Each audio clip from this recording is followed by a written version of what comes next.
on the right page here.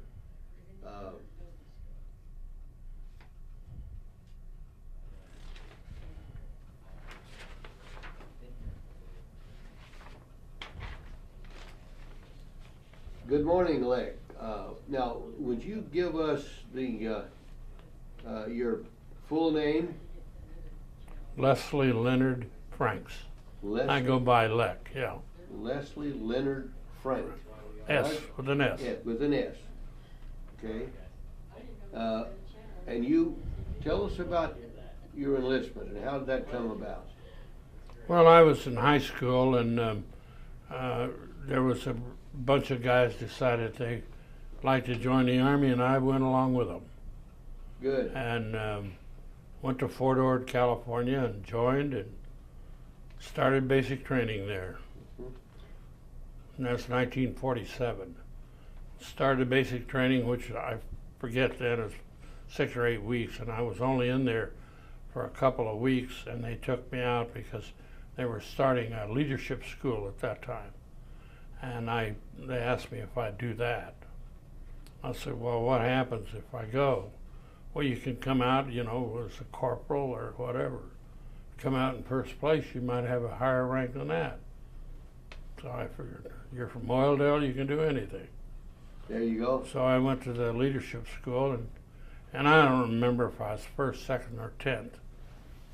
I did graduate from that and went out in the field and was assigned a platoon as a corporal and started training recruits.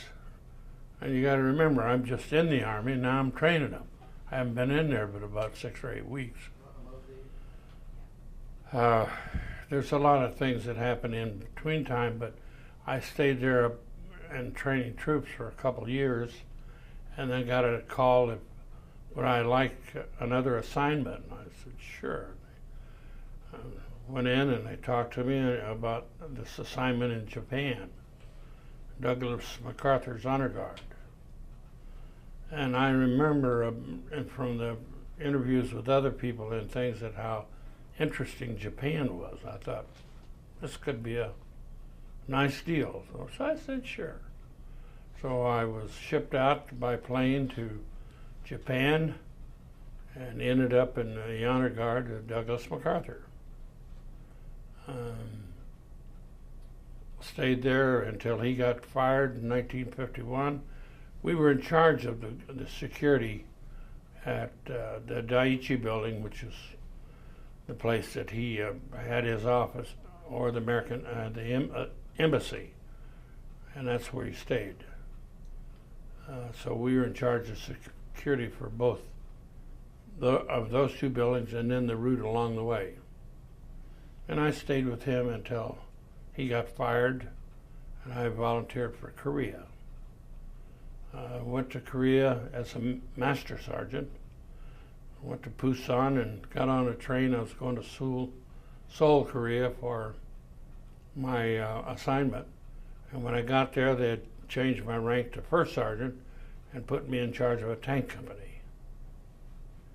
So I spent, I forget, till 1962 in the tank company and then went home.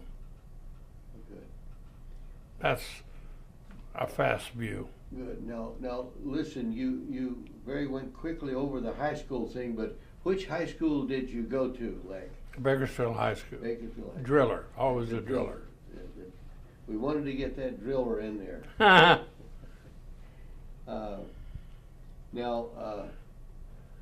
Now you were living in Oildale at the time you enlisted in the service. Yes. In Oildale. What year did you join the service? 1947. 1947. Now you recall something about the basic training, the boot camp at Fort Ord. Do you remember any more details about the basic training? Did you get to crawl under the machine gun fire and? Well, that was for movies. Normally, those things happen, but never to me. Yeah. I did go on the rifle range, and I did go on bivouacs and things like that. Yeah. which were pretty tough. But remember, I only had 2 or 3 weeks of that. And then I went into a school that was a lot harder. Yeah.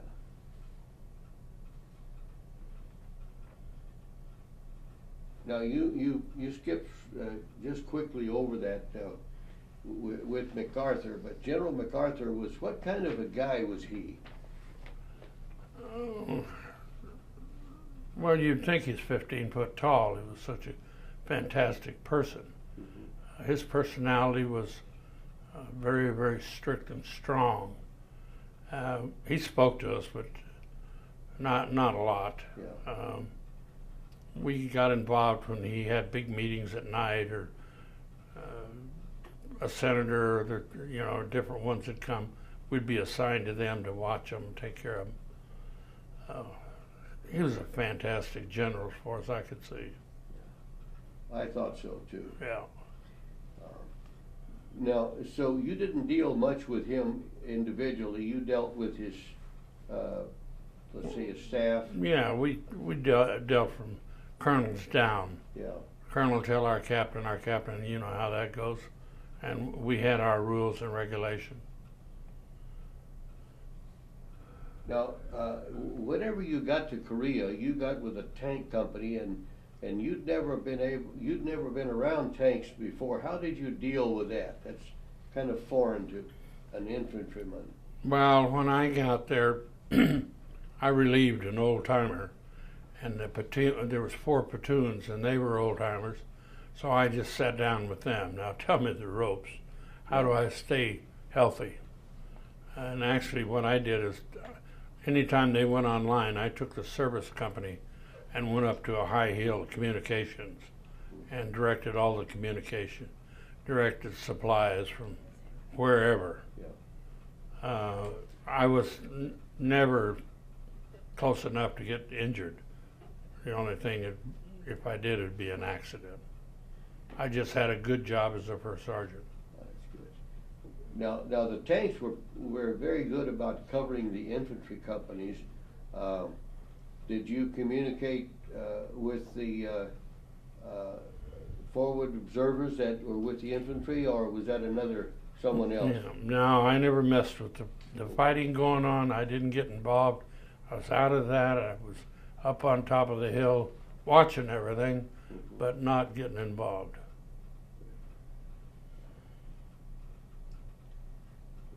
So now, after you got with the tank company, how many months or did you remain in Korea after that assignment? I think about 9-10 months. 9 or 10 months. I remember that there were so many points you had to have to rotate, and I had 3 or 4 times that by the time I got there. So I could have gone home anytime I wanted. I think it was 8 or 9 months. Yeah. I went home in June of '62, or however that figures out. June of '62 or June of '52? 52. That's what I thought. Yeah. I thought you meant '52. Yeah. Well, you were there in some of in 1951 and '52. There was a lot of heavy fighting going on, but you were in the background, kind of watching it play out. See.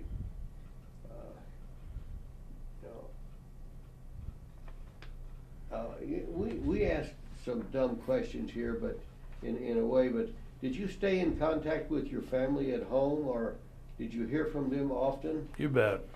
Okay. With 3 sisters, they were sending packages or doing something with me all the time. The truth is, I came home because they put the pressure on the people to get me out of there. Because I've been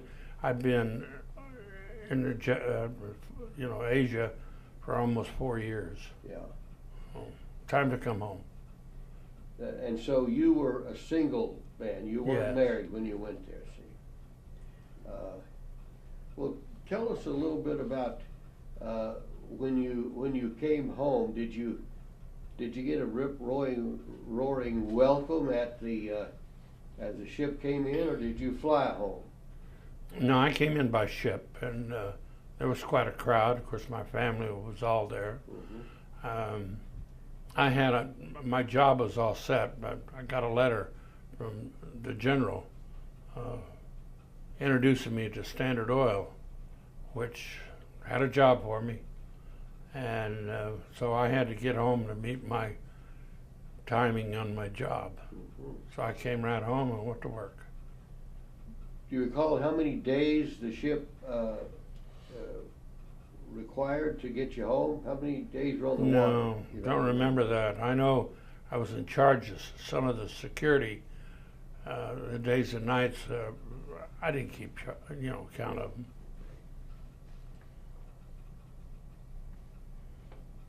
Now, how was the food like in Korea and on the ship when you're coming home? Well, in Korea, I made sure that the food was all right because there's bargaining things that you do to get beer or whiskey or food. Yeah. And I had a old master sergeant in supply. I sent him out and we did well. That's called a midnight requisition. I think as so. recall. Yeah. And so you were resourceful and you supplied the. You bet. That's every good first sergeant. Every good first sergeant does that. See? You bet.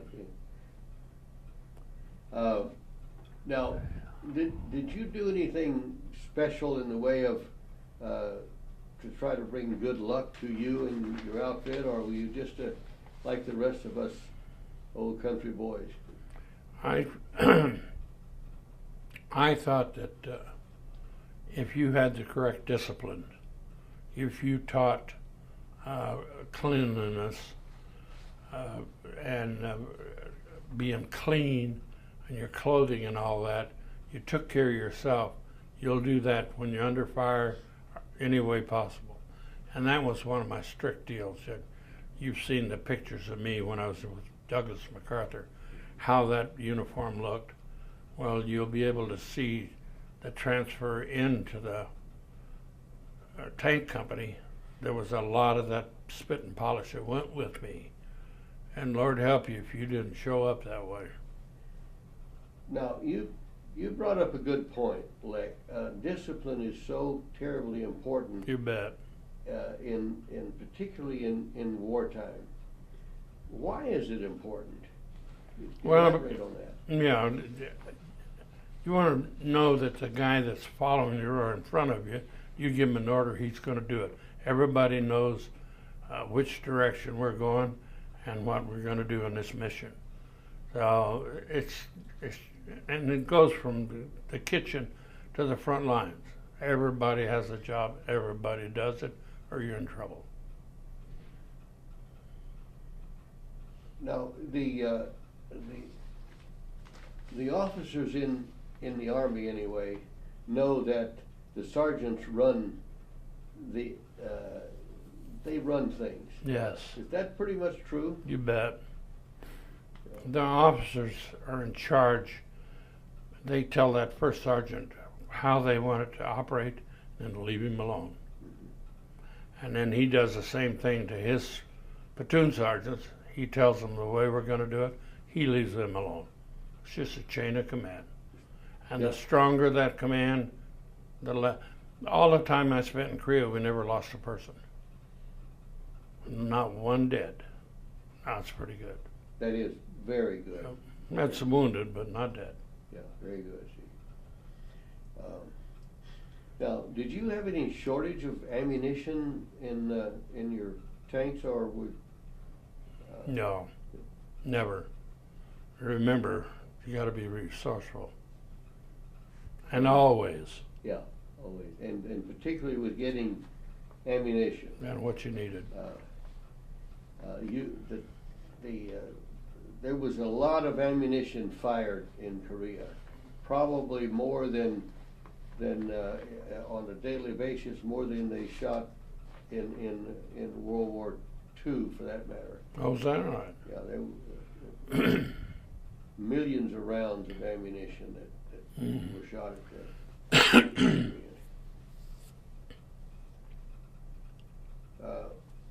Tell us a little bit about the stress of, although you're in the tank corps and you're in the support arena, was there any stress on you? You know, you think back, you were 19 years old. We didn't have stress.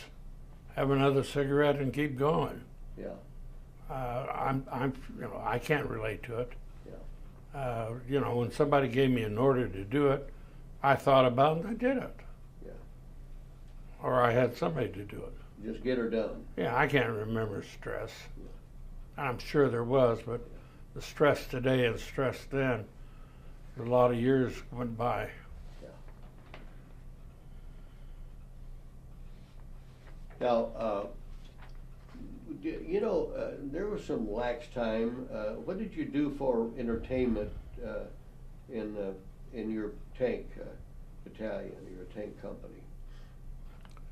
Well, we made arrangements for a lot of times Bob Hope came, Yes. and we made arrangements to have all the guys go. We kept security just enough, and then we sent them, and then we rotated them. A lot of the Hollywood girls came, and we'd send them. Now, because of my rank, I could get in the officers' club in the Air Force, so I got to go there to their clubs. And that was it. There was, you're busy. You don't know when you're going to be on a mission. You got everything ready to go. Now, did you have any problem at all with excessive alcohol consumption, or did you handle that as the first sergeant? Well, I had a couple, and one I had to put some pressure on the boy, but normally no. We watch it pretty close. Every once in a while you get an outsider or two coming in, and you got to check them out and make sure that they're straight. If they're drinking too much, just put somebody on them. Because they can't buy it. The only one who can get it is me. What did you think about Bob Hope and his contribution to? Fantastic. Fantastic. He's a great American, wasn't he? You bet. He did a lot, and he had a lot of shows, and he moved around so that we didn't have to travel 2 or 3 days to get to it. Yeah. A couple hours. Yeah, it was super. Now, did you were there about 9 months in Korea? Did you have to go back? Did you get to go back to R&R, or did you stay there the entire length of time? I had a captain in charge of the company that liked Scotch. Uh-huh. Every once in a while he'd say, "Sergeant, I think you need to go out R&R." And there's a little story that goes along with this, if you want to hear. Tell us about that story.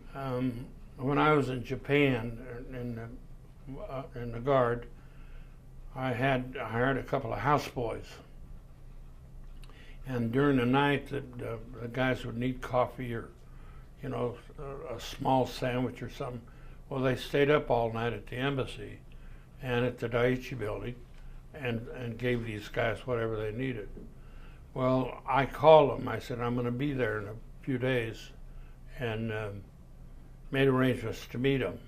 Now, they were same age as I am, 18 or 19, so I go back and to get the scotch for the general. Captain, don't want to get in a hurry here. And I met up with them, and we had a party for 2 or 3 days. And when I left, I gave him $500. And now, if you can think back in 1951, 50, $500 is a lot of money. So they planned on going to college. 50 years later, I have a beach house. The phone rings in the beach house. It's the Japanese boys. We're coming to California. We want to see you. And they came and stayed. We had a home in Hagen Oaks, and large enough to have company, and they stayed for 3 or 4 days. and cooked for everybody and cooked for my friends and just had a hell of a time. And the only thing they want to do is sit close to me and touch me. You made our life different. Brought their wives. Good. And that was pretty touching. That is.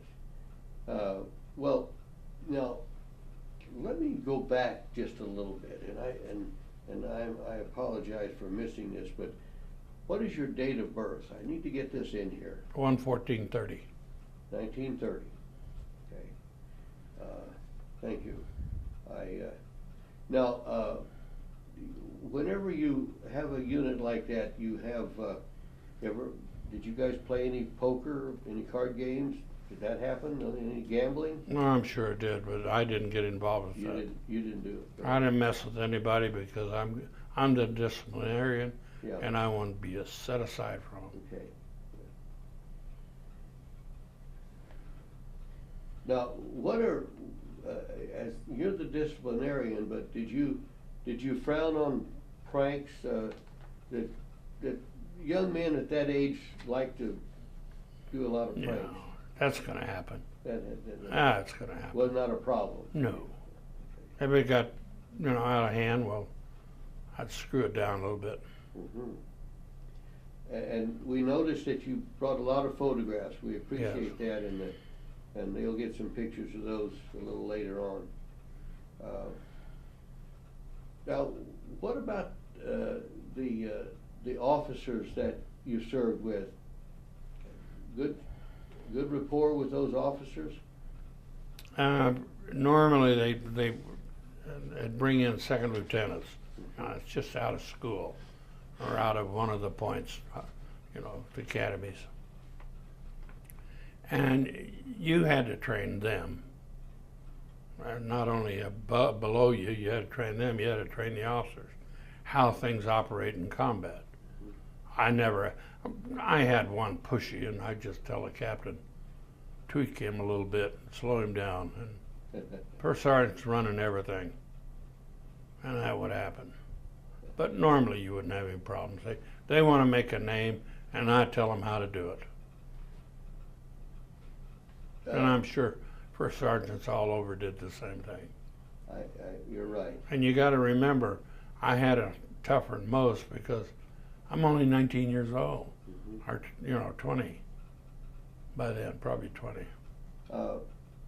In a combat area, like we had in Korea, that is, it's still uncommon, but we saw it a few times. Now, did you keep personal diary? Did you have time? No. You didn't have time No. to do that. See. I've often said that if you had time to keep a diary, you weren't busy enough. Yeah. So, how many years altogether did you serve during the Korean era?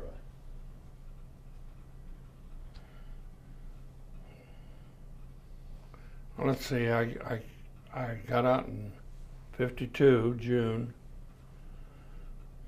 and I probably went down there in June of '51, and that's when he got fired. Okay. So 1 year. So one year. 1 year.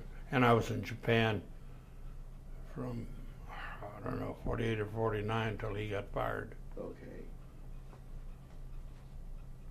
I didn't know I had to know all these figures. That's all right. Listen, we're just testing your memory and trying to get the full story in there. Mm-hmm. Do you recall the exact day that you were discharged from the Army?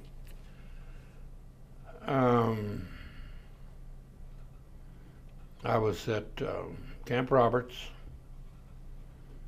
and in charge of details of making sure the campus was clean, or the camp. And as I gave orders out that morning, I looked down and my name appeared. Discharged today. I went to the office. I said, "Where do I go now?" I'm out. That's good. Because I already knew I had a job, and I'm in pretty good shape. Okay, so we've got you home now. You're discharged, Yeah. and you went to work for the oil company. How long did you work for the oil company? 10 years. 10 years. Now, how do you feel about the benefit to you of your service in the Army? Did it help you? Did it give you a big boost? Oh, you bet. One of the things is the discipline thing, but striving to get ahead. The day I went in and they offered me this special schooling, I knew then to get ahead you had to stress. You had to do more than the next guy. And this has worked throughout my life. When I went to Standard, I bypassed, it was a union shop, I bypassed union people and went right on up as far as I could go without the right education. Yeah. And then, you want to know after Standard? Yes, sir. I got to the point that my wife was pregnant more than not, and we were having lots of kids. And I thought, I've got to make more money, and how am I going to do this? Not at Standard.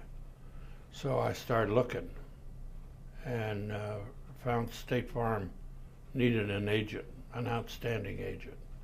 So I went with them in '62. And I've been with them since then. I've got 52 years with them. And 3 of my kids are with them. So just attitude. And anything you go to do in life, it's there if you want to work for it. So if there's something that you would tell the young people of today to get ahead in life, what would you tell them to do? First and foremost, I'd tell them to get an education, get at least 4 years. And then within that 4-year framework, there's going to be something to click you onto. Like, it could be any computers, it could be whatever. And then tackle it and go to work. And the more you do, the more you earn, the more,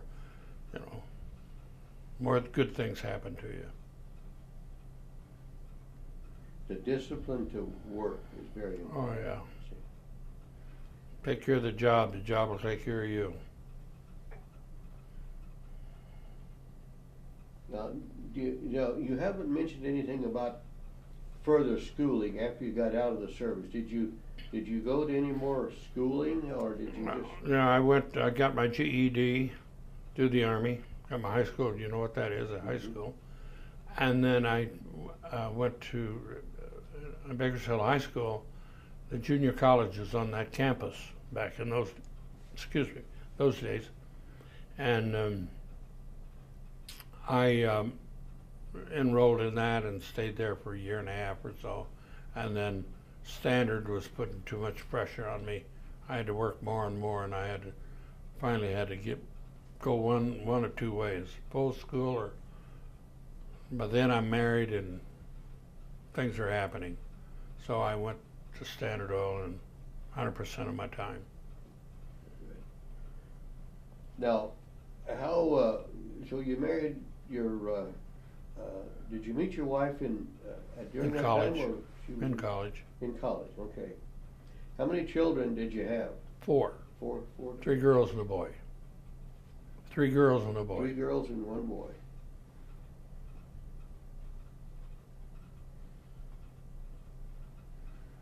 Now, Lec, I've got a question here. Did you join a veterans quasi service organization? Do you belong to any veterans group? No. Never joined. I'm not a joiner in groups, but I did join the Shrine of Masonic Order, and I'm thoroughly enjoying that. But as Kiwanis and things, I don't do that. Okay. I can't waste my time on some things. Yeah. Understand that fully. Now, we've covered a lot of things here, but Is there anything that we've forgotten, that we missed, that you'd like to talk about? No, I think we've done a pretty good job. I'd like to stress to everybody or anybody that if you want to succeed in life, you have to work at it and work at it hard. Pay your dues. Well, Mr. Frank, I'll tell you, I appreciate you greatly, you coming here and doing this for the benefit of all veterans. Thank you. You're speaking for a few because we can't interview all the veterans, but we're gonna get as many as we can. And you're to be commended, so thank you a lot for coming, and we wish you Godspeed for the rest of your life. Thank you. Okay. Been my pleasure. And I think we've covered pretty much. My time in service, I had it easy all the way.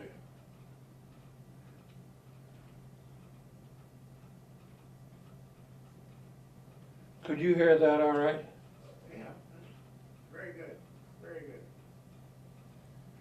What's that on the floor in there? What's that? These are some incidental ones that I didn't. He did a pretty good job. But those are some notes that I made prior to reading the. What's the name? Well, listen, the field, I worry. welcome to the club. Yeah. And it seems, it started to happen to me. You're just a year or so older, you're 1 year older than I am, Black. But it's started to happen to me in the last couple, was in northern Hokkaido. Yeah. Camp Nice. Chichoshi. I And retired. we got to see the Daiichi building and some of the Had a other. hell of a theater in it, one big lounge chairs, Yeah. so we get to enjoy that. Trapped on a poison. I But probably have it written somewhere. my eyes are bad. I was upset because And I'm in there. two grandchildren are eligible to have. They're not doing. And dressed in that uniform, smooth and polished, So, yeah, in Korea. And fighting wasn't 2 miles away. yeah. Silly.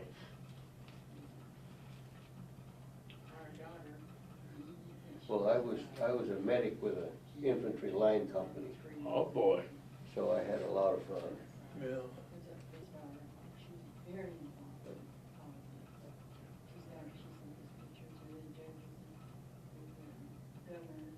So you do this often, huh? Yeah, Interview? I was trying to put this together about, 10, 12 years ago.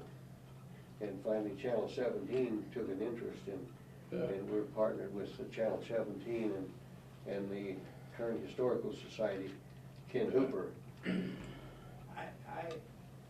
What happened to me? I joined the Navy when I was 17. I just had both knees operated on. That's why I'm taking this cane. And came home and went up a bar with drinking beer, giving sergeant, I think what it is this closed-in room. Yeah. at our table, We're all right, all folks. dressed up in the Army, and I said, what do you do anyway? 7 o'clock in the morning, or Are you interested in going to Washington?